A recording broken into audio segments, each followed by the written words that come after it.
There are 165 bosses in Elden Ring, but you don't have to fight all of them. In fact, if you really want to, you can get a #1 victory royale with just 11 bosses. That would also mean you miss out on 154 rewards, 154 bosses worth of experience, but that's probably not that big of a problem, right? To watch these runs live, follow me on Twitch. We're finding new ways to play Elden Ring all the time. We just added an exclusive video to the Patreon. If you want to see some Kingdom Hearts cross Elden Ring gaming, check that out. It's the best place to support us. And make sure you're subscribed and you like the video. If you want to support us and can't give money to the Patreon, that's cool, I understand, but liking and subscribing requires minimal effort. Now, let's fight minimal bosses.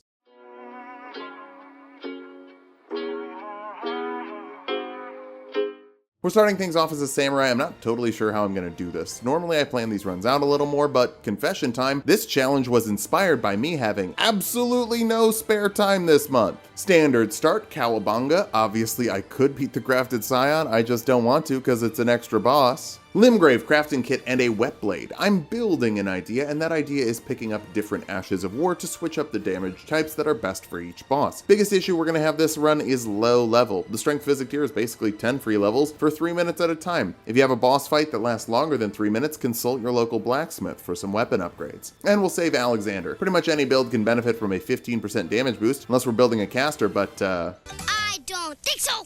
Gotta skip the Tibia Mariner, so no beast spells. Oh no. Physic Flask for better physic tiers right away, more stamina, and charged attacks. They're some of the lowest common denominator buffs. Almost every build can use these. Speaking of lowest common denominator, imagine reusing jokes in Fortnite. I wanted the Blood Arrow recipe, which also requires these blood roses to make those later, but y'all, I haven't upgraded Vigor yet, and there are so many enemies in here. We have to back out and come back in. Wait, no, we just did that to get more roses. Totally. I command the pumpkin head to leave. Leave. You're too tall. Go home. That worked. Thanks for listening, game. Fight against the Fortnite actually goes pretty clean, giving us the Bloody Slash Ash of War, and then we go up the ladder for the first piece of the Dectus Medallion. Warp to the Dragon Barrow, ignore the Blackblade Kindred. Oh, you're lucky, buddy, I could totally mess you up. Then ignore Grail and the Putrid Avatar, who we actually probably could beat up right now. They're pretty easy. Grab a pickle and hack up Grey Yole with the Bloody Slash, adding ever so slightly more bleed to this Uchi. I know the Uchi has innate bleed. This adds a little bit more. I know I didn't need to put Bloody Slash on this to make this bloody. Okay, we understand that. So, Fextra Life counts this as a boss, and in the reverse boss order, I counted it as a boss, and then everyone yelled at me and said, this isn't a boss. It's just hours and hours of little baby dragons dying because I killed their mom. There's no boss health bar, so I think we'll say it's not a boss. Then we can crank that Vigor up to 38, not quite 40 where I like it, but we'll get it there. How does Fort Faroth go better than Fort Height? We get everything we need, the Dectus 2, Golden Rune 12, and Radahn Sword Seal, then escape completely fine. But the Limgrave Castle messed me up. Well, you got me.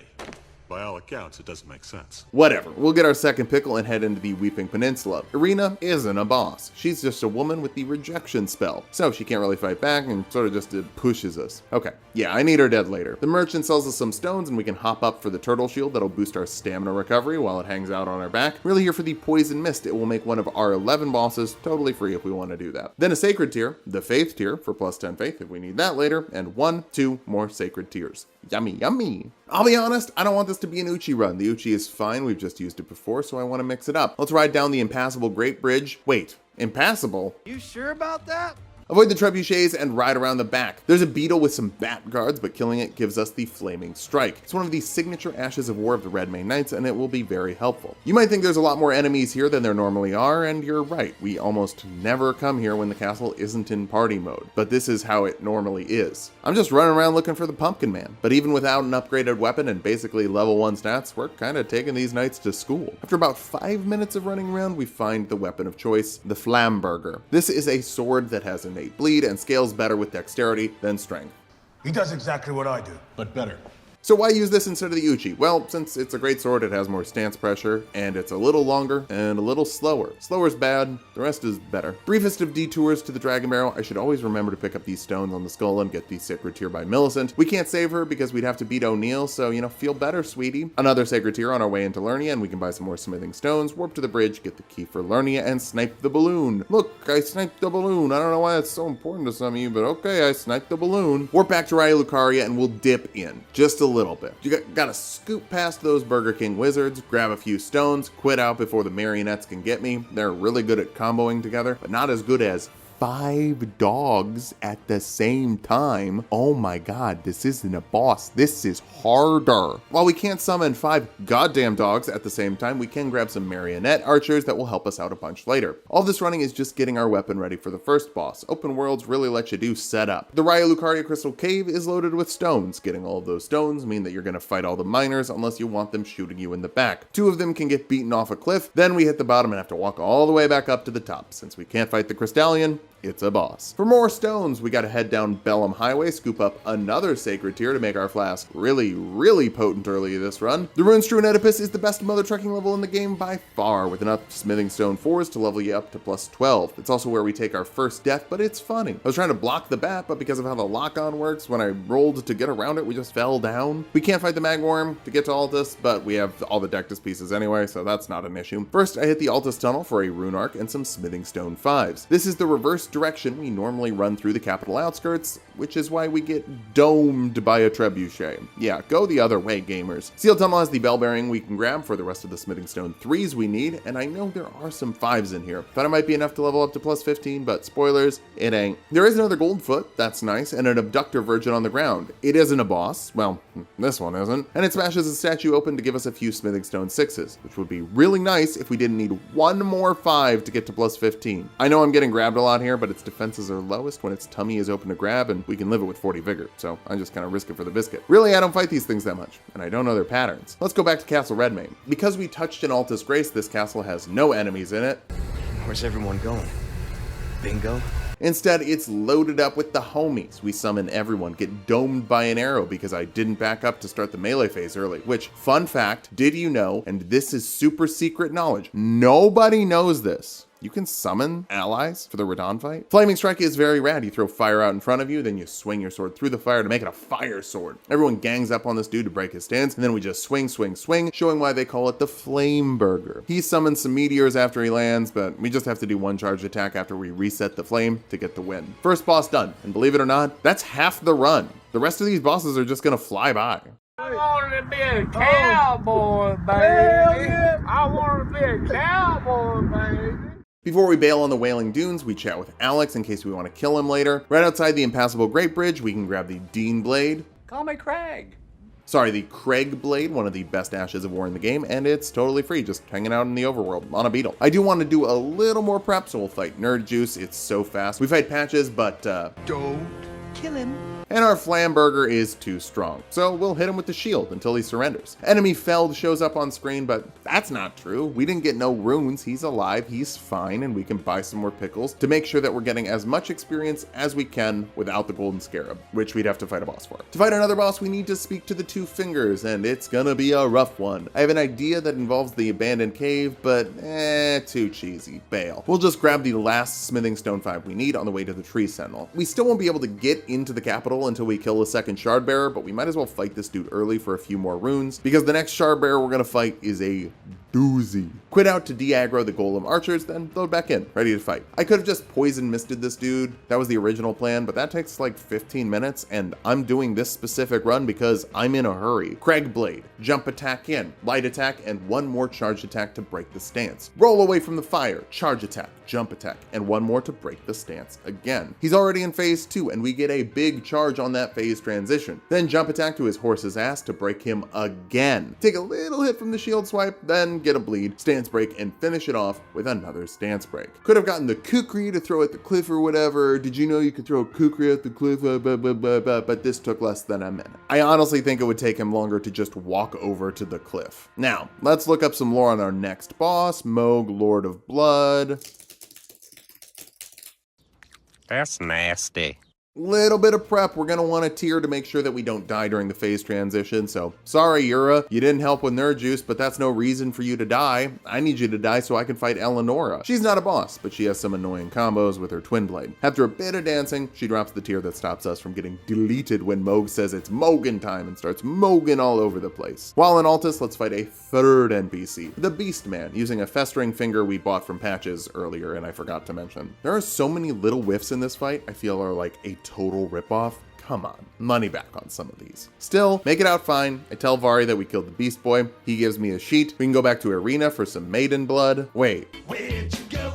It's not like her dead body could just get possessed by a demon and walk away, right? Ugh, fine. There's another option, but it's a little more annoying. I'm gonna take out the Frenzy Tower just so it doesn't annoy us while we're fighting Vike. Vike can annoy us enough when we're fighting Vike. The Madness Blaster is just too big. Breaks our brain. Really annoying. Still win. Then go to the church behind him for another Sacred Tear and some Maiden Blood for Vari. For once, we don't actually warp to Mohg Palace right in his face when he tells us to wait. Instead, we go to the Weeping Peninsula and dip into the Tombs Ward Catacombs for Grave Ward 1 and 2, then a 3, 4, and 5 from the Caelid Catacombs. Normally, I just go to Windham and get the 1, 2, and 3 from the Bell Bearing after fighting the Erdtree Dog, but I can't do that because that's a boss. Also though, this is so much faster and much less going through the Windhand Catacombs-y. I'm very happy to say goodbye to that forever. Happy to find a new way to do something while doing just a weird challenge. Mohg running goes fine, but before we tangle with Mohg, I should probably get a talisman. The Rune Bear isn't a boss. Well, not this one. So we can fight it and then grab the Charge Attack talisman downstairs. Pairing it with the tier, that's a big old damage boost. Let's Mohg it up. This is the debut of our archers. If we summon them in the back, they should be able to hit Mohg pretty much the whole fight. I get hit with a bit of blood and instinctively heal thinking I have Ritual Sword. No, you don't. It's not starting off strong. A stance break after he starts counting, such a bad move. I googled it and figured out what he's doing there. Apparently he needs all 3 of those to start phase 2, and each of those comes off as he makes you bleed. That's happening. Anyway, I just never figured that out. I thought it was just a really bad attack. Speaking of phase 2, and then we get pretty much deleted after that. Doesn't matter that we had the tier, he just hits really hard. We're only level 57 at this point, which I would say is pretty low for Mohg. Next attempt, we have just enough focus to summon archers and Craig that blade up. The second he even looks at our puppet though, they're gonna get shredded. Big stance break and a crit, then he starts counting. I'm so bad at dodging the fist and the claw attacks today, I don't know what's off here. It's just my timing. We get a bleed right before the phase transition, and even after his healing, he's only at like 35%, but it is so hard to get in on phase 2 with all the Splatoon juice on his floor and his wings carrying him to the other side of the arena. I think I figured out the issue with the claws though. I've just got to remember that the swipe doesn't have a hitbox, just the explosion. Really messes with my brain though. Eventually the blood just kind of drains us down. Next go, same opening, but I didn't learn the claw thing until I was typing this script, so yeah, we get hit. Some big swings break his knees and the crit bleeds. Looks very cool. He has to count after taking all that damage, and because our archers have not stopped turning him into a pincushion, we get another break. Phase 2 starts, we get another bleed during the transition, but he's at 40% after his healing. One of our archers is dead, the other one is on life support. Mohg's pull-out explosion makes a mess of us, and then he finishes off our last archer. Another break, but we get exploded and stand up. No crit for us, I guess. Another L. The crit would have been really nice. That might have been a game changer. I like that the sword just looks like a big stick after you put Craigblade on it. Our great hit stops him from punching us by knocking him over. Then we can charge attack while he's counting, and we get another charge attack for another break. Bleed during the transition again, reset the Craigblade to break him instantly in phase 2. Look at all the arrows stuck in him. Come on, tell me this isn't a comedy game. Dude looks like Wile E. Coyote. Big bleed, but his combos take us out right after and deal more damage since he gets really excited when stuff bleeds. Ugh, next run we got hit by the fist right away. That's pretty bad. Get the bleed as we stance break. That looks really nice. Then a crit. Some more free hits while he counts, but then he does a double thrust? Can he do that? That's weird. Yeah, next one goes bad too. I tried to loop around to avoid the blood toss, but then he just pointed at his feet. We duck under a swing for a big stance break that looked cool as hell, but this time we got killed by counting,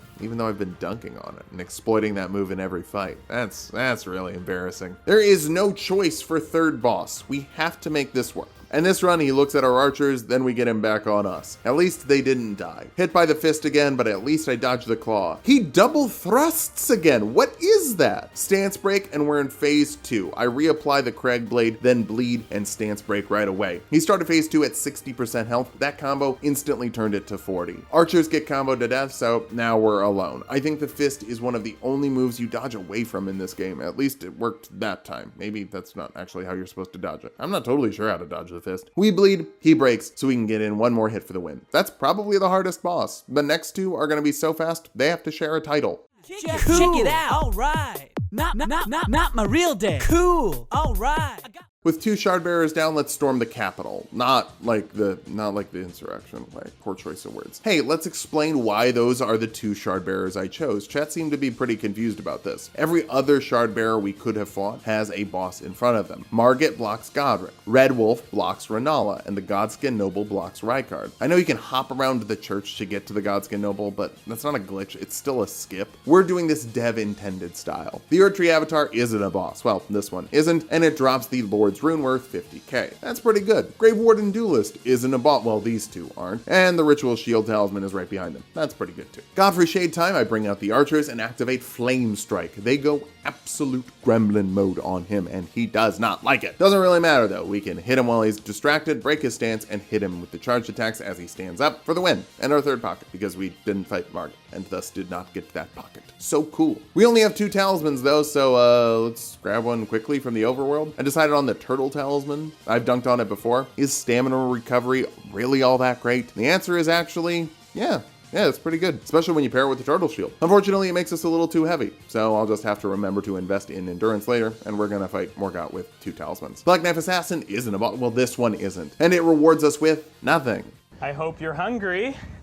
For nothing. Really wish this one dropped the Black Knife set. It would be really great to have this before you do the 4 Biden lands, but oh well. Morgott goes so smoothly. We get the archers out and then kind of struggle to get the Flaming Strike. Okay, so maybe not super smooth, but then my dodges start clicking, or more accurately, he starts whiffing. I would love to say I knew that we would go in underneath his swings, but no, that's just luck. We get a bleed right before the stance break, then can charge attack him on the phase transition for another bleed. He is so low in phase 2. Just a few more hits will do it. Let's keep this hotness going by going somewhere very cold. Oh, but I'm slow. And large.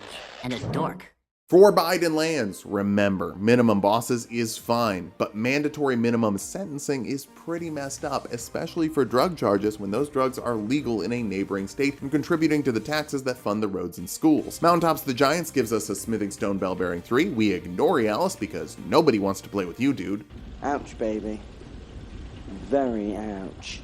Grab the Smithing Stone 10 for later, and then level up our Slamburger to plus 18. And when I say Slamburger, I mean we're using the Craigblade to get mad heavy. Forgot to mention, the Heavy Ash of War also makes it just scale with strength, limiting the number of stats we have to invest in, because this is a pretty low rune level run. Anyway, we get our rocks off on the Giant's toes. There are hits when you stab your sword into the ground, it's just generally kind of hard to land them. Then a couple big sword swings knock him down, and he buffs up by putting the fire on his hand. It was embarrassingly recent that I found out what that was. For the longest time, I thought he was making one of his fireballs, and I just never saw the fireball he made there. We thread the needle through some columns and put him in phase 2 for more columns. One of them is hiding in his hand, so tricksy, but we can break his stance right after and charge to attack his face. He sends out his bowels, and when we knock him down, he almost holds us tight between his thighs to keep us from escaping those balls. Thought we were gonna finish on his toes, but actually we finish in his hands. Let's use that heat to burn down the Erdtree and go to Farum Azula. These 2 are also sharing a title, or I guess maybe 3.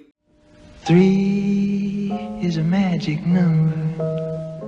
While we run through Farum Azula, why don't I just catch everyone up on how hectic August was for me. First week, one of my best friends got married. I was in the wedding party, very fun, but also very busy. Then my brother goes to my hometown, which means I should probably go to my hometown. Where is my hometown? It's in Nunya. Then I get home, but wait, I want a new home. You might have noticed the background of my videos changed, so yeah, I moved from Nunya to Framunda. And then there's the trip to Germany. More on that tomorrow. But I had to get a last-minute passport for that, and the only passport office that had an appointment was in Chicago, which is actually quite the road trip from Framunda. So yeah, minimum bosses, good challenge idea. Time for the Godskin duo. Of course we're bringing Bernie, and we'll use Craigblade as well. It just adds damage to the weapon, so weirdly I think these rocks are slashing, and the Godskins are weak to that. Bring in the marionettes, Bernie is taking Skinny, we'll take Chunky. We're so in sync, and that's actually kind of bad. When we crit the Chunky, Skinny is readying a Black Flame Tornado, and we can't animation cancel, so we died. Next attempt, I back up to summon the archers further away, and Chunky Boy storms in. Oh, Lord, he coming! But as he's distracted, we put some serious pressure on, break him down, and bleed before phase 2, which means we can bait the jump, get a few more hits, and he's done. That's one of the smoothest noble fights I've ever had. Bernie has Skinny in phase 2 again, and this time we can avoid the Black Flame Tornado by jumping over the column. We have enough time to reset the Craigblade, and between our cragged up Slamberger and Bernie's thick Anaconda, the next Chunky and Skinny barely get to move. Now we can max out the Flamberger and move on to Mally. After getting the Dragon Crest Shield +2 Talisman, doing the Bird Run, and fighting the Draconic Tree Sentinel, we spruce up our damage with the Craigblade and break the stance by hitting the horse's trunk. The extra pressure leaves him with little time to move, and we just stick close to keep it up. This time, it seems like his bark was worse than his bite. For Malekith, I stick with the Slamberger. Maybe I should have gone Flameburger, but his stance is pretty weak. The marionettes stop it from resetting, so even though we have to heal up after getting comboed, we break him down. I don't crit though. Instead, I wait for him to stand up so we can get a full charged attack off. That'll put some pressure on for phase 2. The big dog punishes us while we reset the Craigblade. Probably shouldn't have done that there. Then a double dodge through the spin, and we get the win after a stance break. Let's wrap up the rest of this really quickly.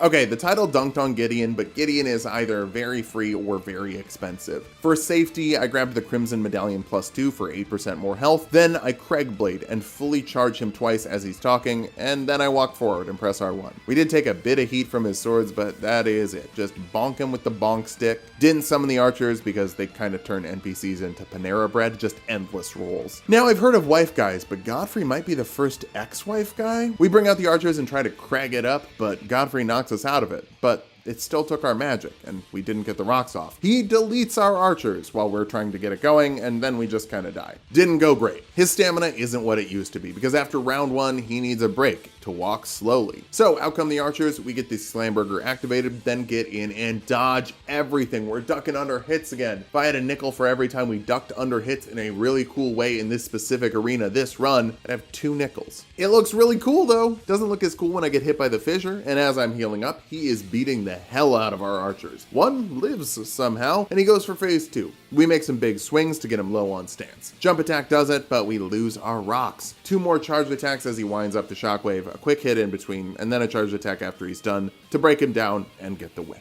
Fantastic. The only Great Rune we can activate this run is the Radahn Great Rune. Morgoth's and Mohg's both require us to fight the Fell Twins, but I've kind of been planning for Radahn's Great Rune. Our build only requires Vigor, Strength, and Endurance. So Radahn's Great Rune will take our 1900 health to 2185, which is more than it would be if we had 99 Vigor. It's both a testament to Radahn's Great Rune, but also a testament to how hard stats fall off after the hard caps. Look at our health bar against Radahn. It is meaty. We're using the Flameburger. He has 0% fire resistance.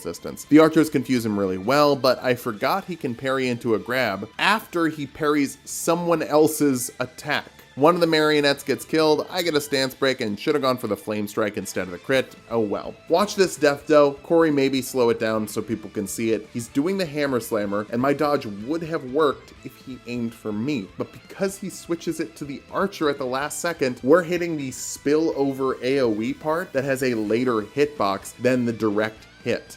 Hilarious. Don't use Spirit Ashes then if it makes the fight harder is a weird argument from the people who always say don't use Spirit Ashes because it makes the fight easier. Pick a lane, dude. Attempt 2. Archer's out. Flame Strike doesn't hit him, but our sword is hot. Good news to everyone who hates Spirit Ashes though, Radahn just fucking destroys them. The big swing right before we would get hit breaks his stance. I've never been punished in my life. Charged attack while he stands up, then jump attack before he jumps, and mess up the easiest attack to dodge that he has.